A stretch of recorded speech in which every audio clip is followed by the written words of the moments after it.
जंगल में बहू का फलों का घर, घरेलू सामान। माँ जी देखो ना, ये घर की दीवारों से कितनी मिट्टी खिसक रही है। ऐसा ही रहा तो एक दिन हम भी घर के साथ दफन हो जाएंगे। अरे शुभ शुभ बोल बहू, ऐसे कैसे दफन हो जाएंगे? माँ भाभी सही तो कह रही हैं। देखो ना, ये घर कितना पुराना हो गया है। अब तो घर को मरम्मत की जरूरत है। जब घर पुरखों के जमाने का है तो कुछ न कुछ परेशानियां तो आएंगी ही। आज ही मैं रमेश से इस बारे में बात करता हूँ। शाम में जब रमेश अपनी दिहाड़ी करके वापस आता है, बेटा नौकरी का कुछ जुगाड़ हुआ या दिहाड़ी में ही जिंदगी बितानी है? आपको तो पता है बाबूजी, ये दिहाड़ी का काम भी कितनी मुश्किल से मिला है। कई जगह नौकरी की बात की है लेकिन कोई उम्मीद नहीं है। घर की मिट्टी दिन पर दिन सरक रही है, घर को मरम्मत की जरूरत है। माफ करना बाबूजी, लेकिन मेरे पास पैसे नहीं है कि मैं मरम्मत करवा सकूं। आपको तो पता है 150-200 रुपए की दिहाड़ी में क्या होता है। अब इतने में परिवार चलाया जाए या घर की मरम्मत हो, इतने बड़े घर की मरम्मत के लिए कम से कम 3 लाख रुपए का खर्च है।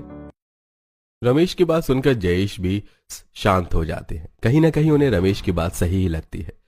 जिसकी दिहाड़ी 150 रुपए हो, वो घर पाले या घर बनाए। ऐसे ही दिन बीत रहे थे। एक दिन बच्चे बाहर खेल रहे थे। रिंकी, चल पड़ोस वाली चिंटू और किट्टू को बुलाकर लाते हैं, साथ में खेलेंगे। हाँ भैया, चलो चलते हैं। रिंकी और सोनू अपने पड़ोस के अमीर घर के बच्चों को बुलाने जाते हैं, जहां दोनों नाश्ता कर रहे होते हैं। किट्टू तो हमारे साथ खेलने चलेगी? हाँ, पहले ब्रेकफास्ट कर लो तो। चिंटू और किट्टू मजे से डाइनिंग टेबल पर बैठकर ब्रेकफास्ट कर रहे थे। उनकी प्लेट में ढेर सारे फ्रूट्स थे, वहीं गिलास में फ्रूट जूस। पहले अपना ब्रेकफास्ट खत्म करना, उसके बाद ही कहीं जाना। ऐसे खेलने के लिए नहीं जाना है। सोनू और रिंकी, तुम वेट करो। बेटा ये दोनों अपना ब्रेकफास्ट खत्म करके ही तुम्हारे साथ जाएंगे। जिसके बाद चिंटू और किट्टू जल्दी जल्दी अपना सारा ब्रेकफास्ट खत्म करते हैं, फ्रूट जूस पीते हैं।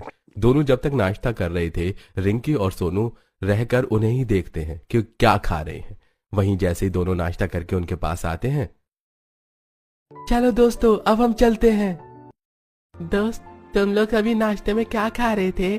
हमारे यहाँ तो हम चाय, रोटी या सूखी रोटी का ही नाश्ता करते हैं। तुम गरीब हो ना, इसीलिए सूखी रोटी का नाश्ता करते हो। हमारे यहाँ तो हमेशा ही बढ़िया बढ़िया पकवान बनते हैं। आज मेड नहीं आई थी, इसलिए मम्मी ने फ्रूट चाट दिया था। केला, सेब, अनार, ये सब हेल्थ के लिए भी अच्छा होता है।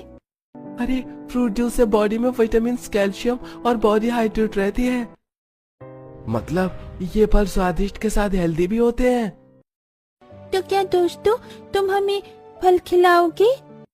अरे ये क्या बात हुई? हम जैसे अमीर दोस्त मिले हैं इतना काफी नहीं है जो तुम्हें हम फल भी खिलाएं। अपनी मम्मी से जाकर मांगो, हम नहीं खिलाएंगे, हमारे साथ खेल।